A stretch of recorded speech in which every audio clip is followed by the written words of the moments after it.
धर्मांतरित पदाधिकारी बनता है तो वो सामाजिक जिम्मेदारी निभा लेता है, लेकिन धार्मिक जिम्मेदारी वो नहीं निभा पाता है। कि भाई लड़ना नहीं है, तीर धनुष करना नहीं है, हम लोग कानून से लड़ेंगे, कागज से लड़ेंगे। दूसरी समाज में चल गए हैं, उसको थोड़ा समाज से हम लोग अपना समाज में जो कार्यभार संभालना है उसको संभालने नहीं देंगे, उसको थोड़ा सा हम लोग अलग कर देंगे। पाहन भी किसी किसी गांव में जो है धर्मांतरित हो गए हैं और पाहन का तो मुख्य काम सिर्फ और सिर्फ धार्मिक जिम्मेदारी ही है और साथ में उसके पास पहनई जमीन भी रहती है।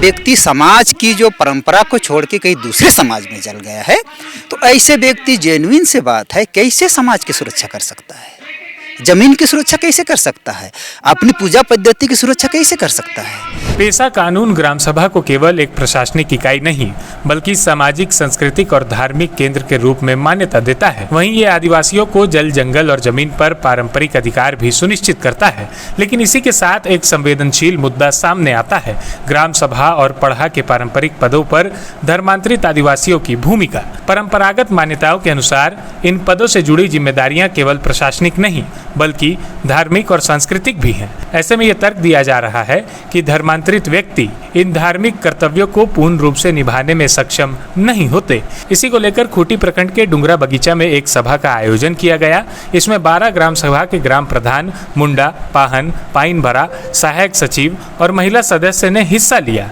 इस सभा में पेशा क्षेत्र में ग्राम सभा की पारंपरिक व्यवस्था और उसकी शक्तियों को लेकर चर्चा हुई। ऐसे में ये अपने ग्राम सभा में एक प्रस्ताव पारित कर धर्मांतरित आदिवासी जो ग्राम प्रधान, पाहन या अन्य कोई पद पर है उन्हें हटाया जाएगा। डुंगरा बगीचे में है और खूंटी प्रखंड के ही करीब 12 गांव के ग्राम प्रधान और पाहन आज यहाँ आए हुए हैं और हम लोग जो पारंपरिक उलगुलान है उससे ये सभी जो पारंपरिक पदाधिकारी हैं उस पारंपरिक उलगुलान से सभी जुड़े हुए हैं और सबका ये मांग है कि गांव में जितने भी पारंपरिक पद हैं ग्राम सभा में, जैसे आपका हाथू मुंडा हो गया, महतो, पैन भरा, जितना भी ये पाहन, इस प्रकार का जितना भी पारंपरिक पद हो गया उसमें केवल परंपरा और रूढ़ियों के अनुसार ही पदाधिकारी बने और जो धर्मांतरित आदिवासी हैं वो उसमें पदाधिकारी ना बने।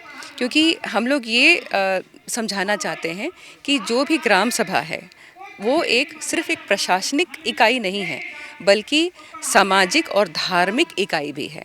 तो जितने भी पदाधिकारी हैं उनका सामाजिक जिम्मेदारी तो है ही, लेकिन साथ में उनकी धार्मिक जिम्मेदारियां भी हैं। अगर कहीं पे भी धर्मांतरित पदाधिकारी बनता है तो वो सामाजिक जिम्मेदारी निभा लेता है, लेकिन धार्मिक जिम्मेदारी वो नहीं निभा पाता है। इस वजह से क्या होता है कि जो समाज हमारा है, हजारों साल पुरानी जो मौखिक पारंपरिक विरासत है वो कहीं ना कहीं उसको नुकसान हो रहा है। इसीलिए ये निर्णय समाज के द्वारा लिया गया है और हम लोग आज यहाँ जमा हुए हैं ताकि हम लोग कानून के अनुसार जो है उनको ये जानकारी दे सकें कि ये सभी जो निर्णय लिए जा रहे हैं समाज से वो कानून के साथ संगत हैं, पेशा कानून के साथ संगत है, संविधान के साथ संगत है, बल्कि सुप्रीम कोर्ट और हाई कोर्ट का भी इस विषय में समाज के पक्ष में निर्णय आ चुका है। तो आज हम लोग यही जानकारी यहाँ देने आए हैं। तो मैम अगर कोई गाँव इसे लागू करना चाहता है तो वो कैसे लागू करेगा जी, जो समाज का जो हमारा जो रूढ़ियों का जो नियम है कि ग्राम सभा में एक बैठक होगी और सर्वसम्मति से वहाँ निर्णय लिया जाएगा और वो लोग एक प्रस्ताव जो है पास करते हैं। तो जो भी अगर मान लीजिए कोई प्रधान है, हाथू मुंडा है, जो कि परंपरा से बाहर वहाँ पे मनोनीत होकर बैठा है, तो ऐसे में जो आपका पाहन खूंट है या मुंडा खूंट है उसी से चयन किया जाएगा ग्राम प्रधान और उसी को वहाँ पे फिर बिठाया जाएगा। ऐसे ग्राम प्रधान का चयन होगा जो सामाजिक जिम्मेदारी के साथ साथ धार्मिक जिम्मेदारी भी बहुत आसानी से निभा ले। तो इस तरह के ग्राम प्रधान और पाहन भी, इस तरह के ग्राम प्रधान और पाहन का चयन होगा। पाहन में भी ये समस्या आ रही है कि पाहन भी किसी किसी गाँव में जो है धर्मांतरित हो गए हैं और पाहन का तो मुख्य काम सिर्फ और सिर्फ धार्मिक जिम्मेदारी ही है और साथ में उसके पास पहनई जमीन भी रहती है। तो पहनई जमीन जो है अगर धर्मांतरण हो गया है तो भी वो पद भी नहीं छोड़ रहा है पाहन और पहनई जमीन भी नहीं छोड़ रहा है। तो ऐसे में जो समाज के लोग हैं उनको आपत्ति है क्योंकि पहनई जमीन किसी की निजी संपत्ति नहीं होती है, वो गांव का संपत्ति होता है। तो अगर पाहन का भी अगर धर्मांतरण हो गया है तो गांव को वापस वो जमीन लौटाना चाहिए और पाहन खूंट से नया पाहन का जो है चुनाव होना चाहिए और फिर नए पाहन को जो धार्मिक जिम्मेदारी निभा सके उसको पहनई जमीन भी दी जानी चाहिए। तो इस प्रकार का समस्या बहुत समय से चला आ रहा है, लेकिन लेकिन हम लोग यही जानकारी आज देने जा रहे हैं कि ये कानून के साथ, हमारी सारी मांगे कानून के साथ संगत हैं। हम लोग बहुत शांतिपूर्ण तरीके से अपना काम करना चाहते हैं। हम लोग किसी समुदाय के खिलाफ नहीं हैं, हम लोग किसी समुदाय या किसी धर्म के खिलाफ नहीं हैं, हम उनके खिलाफ कुछ भी ऐसा धारणा नहीं रखते हैं। लेकिन चूंकि ये हमारे विरासत और हमारे परंपरा की बात है, तो हम सिर्फ और सिर्फ अपनी हजारों साल पुरानी परंपरा को संरक्षित रखना चाहते हैं, उसे बचा के रखना चाहते हैं। इसीलिए समाज के द्वारा ये कदम उठाया जा रहा है। लेकिन क्या ये कॉन्फ्लिक्ट पैदा नहीं करेगा?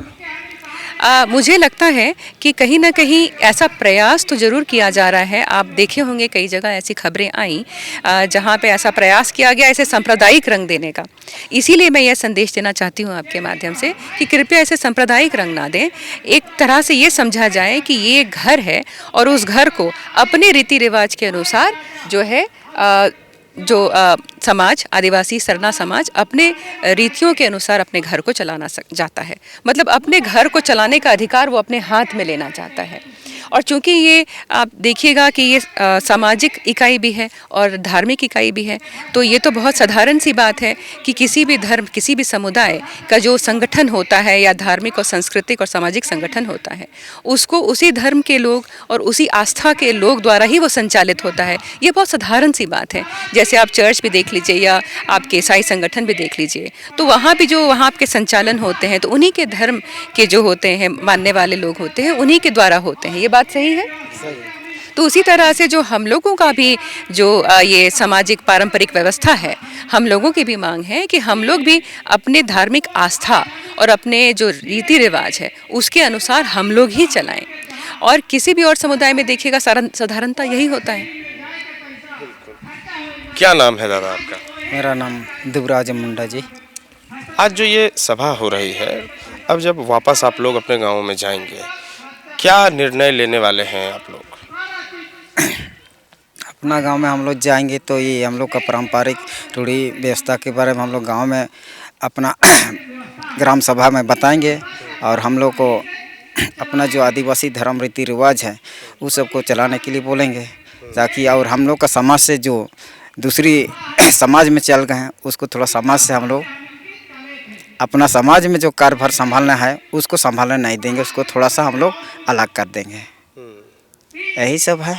और जो हमारे परंपरा जो मुंडा पहान है, जो मनकी है, जो हमारा पूर्वज से जो पूजा पद्धति करते हैं, धर्म संस्कृति को संभालते हैं, वही सब को हम लोग को देखना है। और हम लोग अपना गांव में हम लोग आदिवासी धर्म के तरफ अपना समाज को, आदिवासी समाज को हम लोग चलाने का प्रयास करेंगे। ठीक। आप लोग तो ग्राम सभा के सदस्य हैं। अगर कोई कन्वर्टेड है कोई और वो ग्राम सभा में भी है, तो क्या दिक्कतें आती हैं जिसके बाद आप लोग सोच रहे हैं कि अब जो कन्वर्टेड आदिवासी है उन्हें ग्राम सभा का सदस्य नहीं होना चाहिए? देखिए, पेशा कानून को अगर विस्तृत रूप में देखा जाए तो ये रूढ़ी प्रथा के आधारित ये पारंपरिक आदिवासियों की जो व्यवस्था है उसको सुचारू करना है। और जहाँ तक ये हमारा मुंडारी खुटकटी क्षेत्र है, और मुंडारी खुटकटी क्षेत्र स्वशासन व्यवस्था की अगर बात करेंगे तो उसके अंदर एक व्यवस्था, अगर व्यवस्था शब्द आ रहा है तो व्यवस्था के अंदर सारे प्रकार की जिम्मेवारी समाज के व्यक्तियों की होती है। और समाज बोलें तो कौन सा? मुंडा समाज।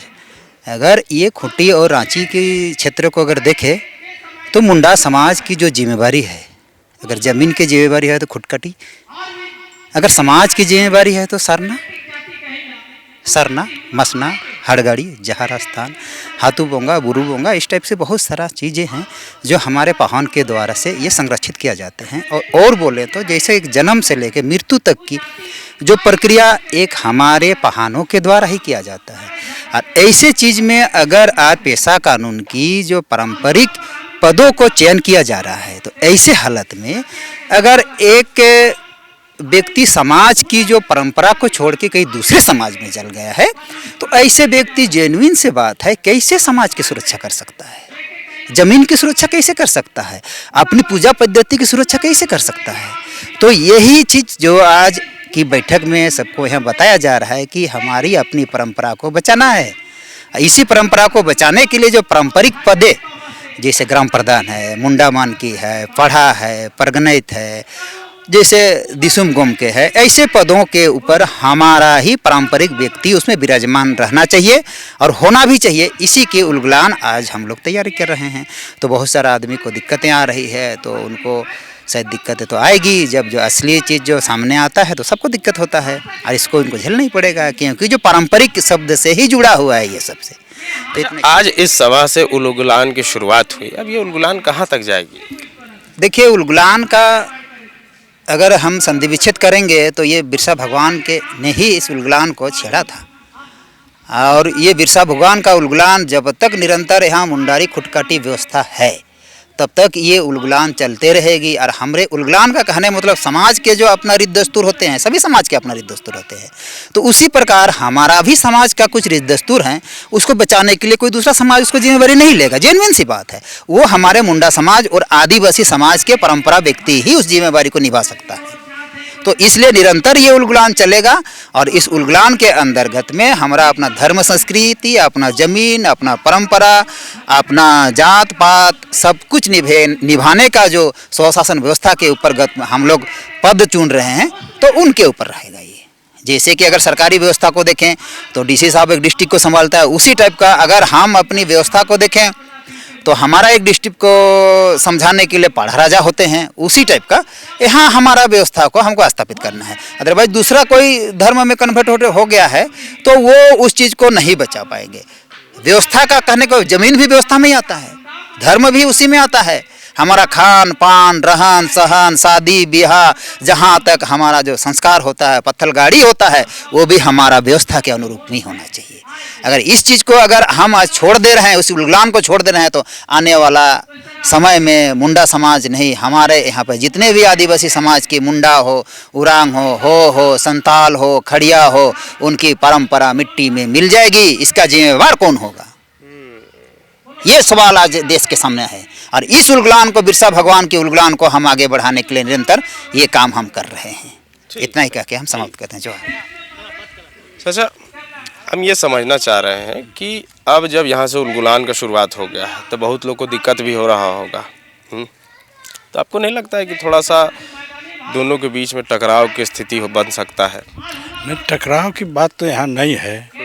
जानने से तो जो पारंपरिक यहाँ से पूर्वजों ने जो रख रखाव किया है, हम उसी के धरोहर हैं, तो उसी माध्यम से हम लोग चलेंगे। यहाँ लड़ाई झगड़ा की कोई ज़रूरत नहीं है। लेकिन बाहर से कोई आता है, वो थोड़ा चढ़वा दे देता है, पीन दे देता है, तो झगड़ा का घर बन जाता है। तो हम लोग नहीं चाहते हैं और जानते हैं कि आदिवासी बहुत पुराना से किसी से लड़ता नहीं है। ये तो आप लोग सभी कोई जानते हैं। समझौता करेगा लेकिन लड़ाई नहीं करेगा। इसीलिए हम लोग को यहाँ आदमी सबको गांव-गांव में को सुझाव दे रहे हैं कि भाई लड़ना नहीं है, तीर धनुष करना नहीं है, हम लोग कानून से लड़ेंगे, कागज से लड़ेंगे। यही हम लोग का राय है।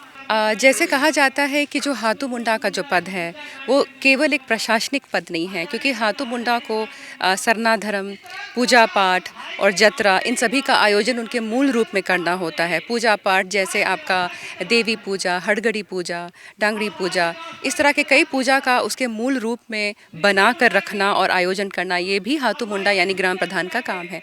तो आप देख सकते हैं कि हर पारंपरिक पद, चाहे पैन भरा हो, महतो हो, हाथू मुंडा हो या पाहन हो, उनके पास जितनी भी जिम्मेदारियां होती हैं, सामाजिक जिम्मेदारी भी होती है और धार्मिक जिम्मेदारी भी होती है। तो इसीलिए समाज के लोगों का कहना है कि धर्मांतरित आदिवासी जो है सामाजिक जिम्मेदारी निभा लेगा लेकिन धार्मिक जिम्मेदारी नहीं निभा पाएगा। और बिरसा मुंडा भगवान के धरती से इस उलगुलान का जो है आरंभ हो चुका है और गांव-गांव में फैला जा चुका है। आप देखे होंगे कि रनिया से भी खबरें आई हैं, तोरपा से भी खबरें आई हैं कि वहाँ के भी जो प्रधान हैं वो सभी इसे जो है इस उलगुलान से जुड़ रहे हैं। और बिरसा मुंडा भगवान की धरती है ये, और उन्होंने ये पारंपरिक उलगुलान की शुरुआत की थी। उन्होंने उस अपने ज़माने में अंग्रेज़ों से वो लड़े थे क्योंकि उन्हें अपने ज़मीन और धर्म की रक्षा करनी थी। उसी प्रकार से आज जो सभी वंशज हैं भगवान बिरसा मुंडा के, वो भी इस उलगुलान को दोबारा से शुरू कर रहे हैं और आज भी तीर धनुष का सहारा नहीं लिया जाएगा बल्कि कानून का सहारा लिया जाएगा इस उलगुलान को लड़ने के लिए और जुड़ने के लिए। गोल, जहां 27 वर्षों के सफर में 17,000 से भी अधिक छात्रों ने डॉक्टर एवं इंजीनियर बनकर भरे सफलता की ऊंची उड़ान, जहां साधारण छात्र भी झारखंड टॉपर्स बनकर बना रहे इतिहास। दूरदर्शी शिक्षाविद श्री विपिन सिंह के मार्गदर्शन में मेडिकल एवं इंजीनियरिंग के लाखों छात्रों के लिए आशा की किरण के रूप में गोल, नेशंस लीडिंग इंस्टीट्यूट। प्रतियोगिता परीक्षा की तैयारी का एकमात्र संस्थान NIBM banking, SSC, railway, JPSC परीक्षा की करे तैयारी। जौहरी का भूमिका ये संस्था अदा कर रही है और हीरा चमक रहा है। पूरे NIBM परिवार को मैं तहे दिल से धन्यवाद देती हूँ कि उन्होंने अपने कुम्हार के रोल को बहुत अच्छी तरह से निभाया। मेरा सिलेक्शन IBPS CSA में बैंक ऑफ महाराष्ट्र में हुआ है। करंटली मेरा RRBPO में हुआ है। मेरा सिलेक्शन बैंक ऑफ इंडिया में एज ऑफिसर स्केल 1 हुआ है। मेरा सिलेक्शन इंडियन ओवरसीज बैंक में एज PO हुआ है। NIBM झारखंड का एकमात्र संस्थान। बायोम इंस्टीट्यूट नीट की तैयारी के लिए एक भरोसेमंद नाम। यहाँ अनुभवी फैकल्टी, स्मार्ट क्लासरूम और बेहतरीन टीचिंग मेथड से स्टूडेंट्स को मिलती है मजबूत तैयारी। यहाँ हर स्टूडेंट को मिलता है पर्सनल गाइडेंस और डाउट क्लियरिंग का पूरा सपोर्ट। नीट 2027 और 28 के लिए फेज 2 बैच 30 अप्रैल से शुरू हो रहा है। आज ही बायोम इंस्टीट्यूट से जुड़े और अपने डॉक्टर बनने के सपने को दे सही दिशा। बायोम इंस्टीट्यूट सिर्फ मेडिकल प्रिपरेशन का संस्थान। काम की तलाश है, भरोसेमंद नौकरी चाहिए? जुड़िए ANG के साथ, जहां श्रमिक सबसे पहले। 12 घंटे की ड्यूटी, हर दिन 3 समय का खाना, मुफ्त रहने की सुविधा, आपकी सुरक्षा के लिए इंश्योरेंस, ओवरटाइम का लाभ, PF सीधा क्लाइंट से, समय पर पूरा वेतन और जरूरत पड़ने पर एडवांस पे।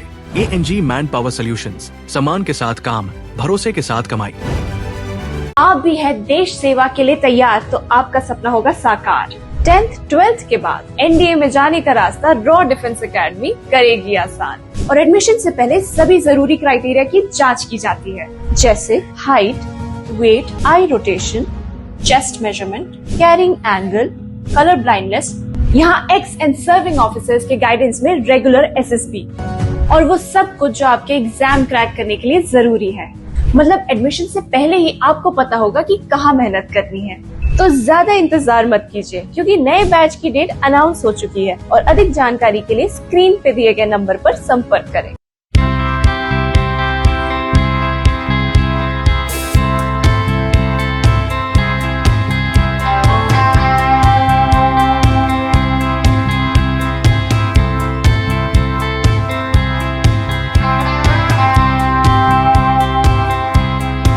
thefollowup.in.